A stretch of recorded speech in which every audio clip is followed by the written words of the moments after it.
Merci beaucoup. Monsieur le Président de Cités Unies de France, Mesdames et Messieurs les élus, les députés, les maires, Excellences, tous les distingués et honorables invités, permettez-moi tout d'abord de vous remercier pour cette invitation et de me permettre de m'exprimer sur le sujet qui est le nôtre aujourd'hui, et aussi d'exprimer aussi ma solidarité avec la France, avec le peuple français, avec les institutions françaises face à cette crise qui, j'espère, sera résorbée très rapidement. Alors, pour répondre à la question ou aux questions, et ayant écouté pratiquement toutes les interventions qui sont de haute qualité et de haute teneur, je pense que je vais apporter ce qu'on appelle un regard autre que celui qui a été discuté aujourd'hui, c'est-à-dire le regard de quelqu'un de quelqu'un, je pense, représenter une partie de la population tunisienne qui aspire aux valeurs de la République, aux valeurs de la démocratie, aux valeurs des droits de l'homme, aux valeurs de la paix, de l'amitié entre les peuples, entre les collectivités locales et territoriales. Et donc, ce peuple-là, en tout cas la partie que je représente, j'espère pouvoir la représenter, je pense qu'il y a ce qu'on appelle maintenant un malaise démocratique. Et ce malaise démocratique, parce que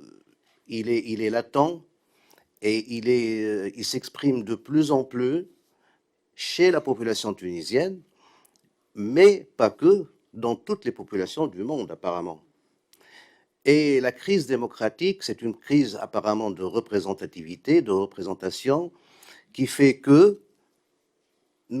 certains n'ont plus confiance dans ces valeurs qu'on a défendues depuis des siècles maintenant et des décennies,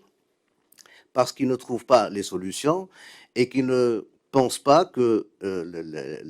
l'État démocratique, en tout cas, est en train d'apporter les réponses nécessaires à la pauvreté, à la stigmatisation, au non-emploi, au sous-emploi, à la malnutrition, etc. Tous les maux de ces pays émergents qui aspirent à mieux et à plus. Alors, le problème, donc, il est plutôt civilisationnel, je pense. Il est culturel aussi. Et, euh, et il y a une baisse de régime, en quelque sorte, dans les pays démocratiques, dans les pays qui prétendent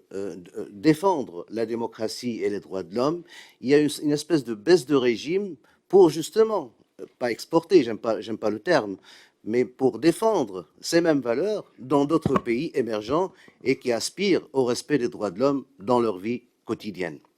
Et c'est ce qui a fait que il y a maintenant, dans les pays, comme je disais, émergents, comme la Tunisie par exemple, une espèce de refus,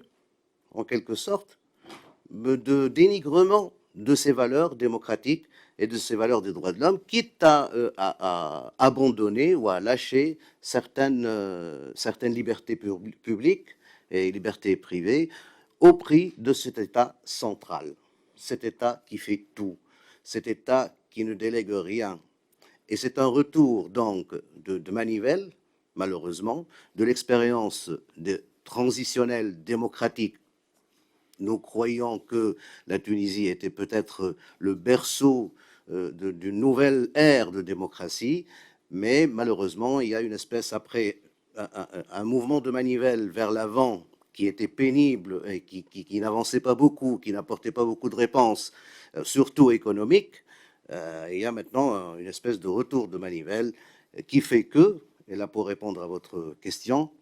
qui fait qu'il y a des inquiétudes quant aux libertés, quant au champ de travail des associations de la société civile, le travail des collectivités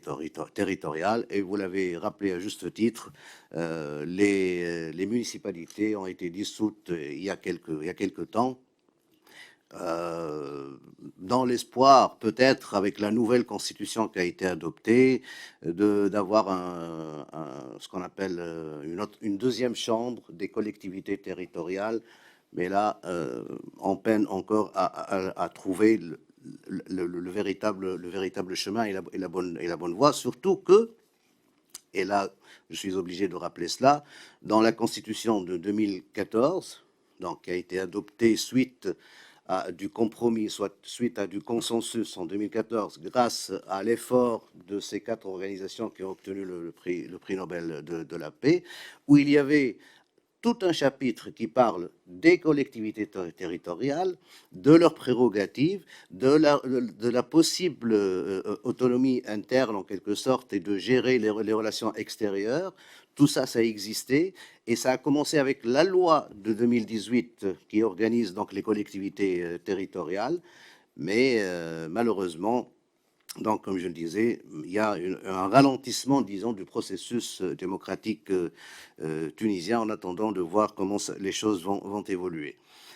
Alors, bien sûr, le problème, comme je le disais au début de mon intervention, ce n'est pas un problème tunisien, c'est un problème mondial. Et le problème mondial et universel, il est lié, rappelez-vous, à cette crise sanitaire qui était le Covid. Et on disait qu'il y avait l'avant-Covid et l'après-Covid. Ensuite, il y a eu la guerre d'Ukraine et on dit maintenant il y a l'avant-invasion de l'Ukraine, l'après-invasion de l'Ukraine.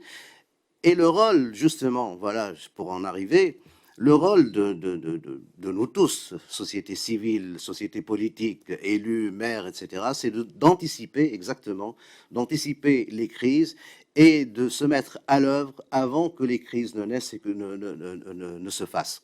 Et continuer donc à défendre ces valeurs que sont la démocratie, les droits de l'homme et bien sûr la paix dans le monde. Alors, pour peut-être faire une espèce de tour d'horizon de la diplomatie des collectivités territoriales. Et, à l'occasion, je salue l'effort que vous faites, monsieur le maire. Alors, je pense que la diplomatie centrale, elle a ses contraintes. C'est-à-dire qu'elle doit peut-être avoir des relations diplomatiques qui n'offensent pas les uns et les autres, certains États, même s'ils sont pas trop démocratiques, s'ils ne respectent pas beaucoup les droits de l'homme. Alors le rôle des collectivités territoriales, le rôle de la diplomatie des collectivités et des villes, c'est justement de faire bouger les choses, de faire avancer ces valeurs qu'on défend, avec une promiscuité dans le terrain, dans les cas d'espèces, et c'est le cas, vous le rappeliez tout à l'heure, de trouver des solutions à l'eau, trouver des solutions aux céréales, trouver des solutions à l'école, trouver des solutions à la santé, et c'est ça qui fait avancer les choses et qui peut donner un rôle accru aux collectivités territoriales un peu partout dans le monde. Et si on est d'accord, c'est ça, peut-être pour finir, si on est d'accord qu'on a des valeurs à partager,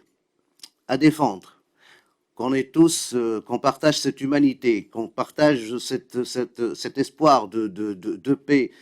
dans le monde, il faut bien qu'on se serre les coudes, certes, qu'on travaille plus, certes, mais aussi qu'il y ait cette imbrication entre les peuples, entre la société civile un peu partout dans le monde, et le rôle de la société civile est très grand à ce stade. Et je rappelle, pour finir, que la société civile tunisienne, par exemple, ou autre, hein, ça peut être dans d'autres pays, elle peut être menacée par le rétrécissement, les restrictions de financement, etc., et par les lois liberticides, en quelque sorte, de la création et de l'exercice de l'activité sociale et associative. Et donc tout ça, vous voyez que ça s'imbrique, les éléments s'imbriquent les uns avec les autres, qui fait que moi je pense qu'il y a un devoir de soutien international des États, certes, mais aussi des villes. Il y a un devoir de soutien international pour une démocratie qui est émergente, par exemple. Il faut la soutenir.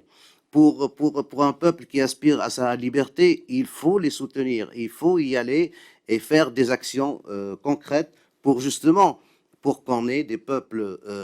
c'est-à-dire libérés, des peuples qui peuvent aspirer à vivre mieux en quelque sorte. Et pour finir, je voudrais juste dire que le monde, il est en train de changer, certes, mais je pense que nous avons besoin, pas d'une révolution, mais de révolutionner notre démocratie. Il faut, je pense, et si vous n'aimez pas le mot révolutionner, de régénérer notre démocratie. Elle a besoin d'idées nouvelles, et elle a besoin de créativité, d'innovation, pour justement répondre aux failles qui ont fait qu'il y ait des émeutes en Tunisie ou des émeutes en France ou un peu partout dans le monde. Et c'est comme ça qu'on peut revenir à un ordre respectable et respecté et convaincu